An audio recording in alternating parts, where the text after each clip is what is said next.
કેમ એવું માની રહ્યા છો તમે કે આ અંધશ્રદ્ધાનો કુંભ મેળો છે એમ? પ્રદીપભાઈ, હમ. આ અગાઉ પણ વિરેન્દ્ર શાસ્ત્રીજીએ અનેક કથાઓ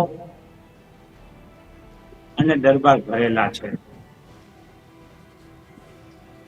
વિરેન્દ્ર શાસ્ત્રીજીના જે હનુમાન ચરિત્રો પર કથા કહે છે તેમનો અમારો કોઈ વિરોધ નથી કોઈ ધાર્મિક બાબતનો વિરોધ, પણ એમનો જે બીજો પાઠ છે કે જે દરબારના નામે ઓળખાય છે, આ દરબારમાં જોયું છે કે ચીઠી ચબરખી નાખવામાં આવે છે, દાકીની શાકીની બધા ધૂણો આવે છે, ઢોંગ ધતિંગ થાય છે. તો અંધશ્રદ્ધાની તો બીજું શું? આ મારું માનવું છે. મેં મારો પક્ષ રાખ્યો છે કે હું એને અંધશ્રદ્ધા ગણું છું. તો કે છે કે સામેવાળા એને શ્રદ્ધા ગણતા હોય. વિજ્ઞાન અને એઆઈ ટેકનોલોજી યુગમાં આવી અંધશ્રદ્ધા હોઈ શકે નહીં. આપણે આપણા નેક્સ્ટ જનરેશનને 21મી સદી તરફ લઈ જવાના છે કે 12મી સદી તરફ લઈ જવાના છે, એ આપણે નક્કી કરવું જોઈશે.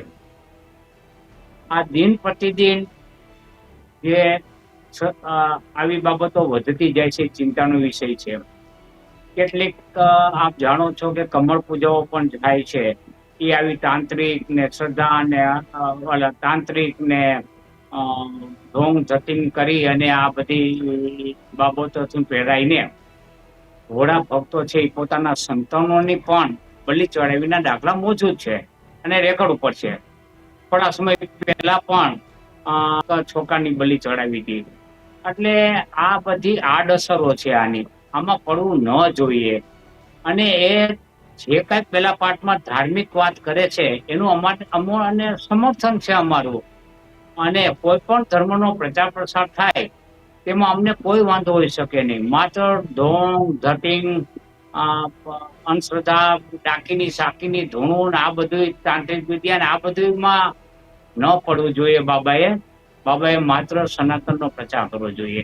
હજુ સુધી તમે અમારી ચેનલને સબસ્ક્રાઇબ નથી કરી તો અત્યારે જ ન્યૂઝરૂમ ગુજરાતને સબસ્ક્રાઇબ કરો, ફેસબુક અને ઇન્સ્ટાગ્રામ પર ફોલો કરો.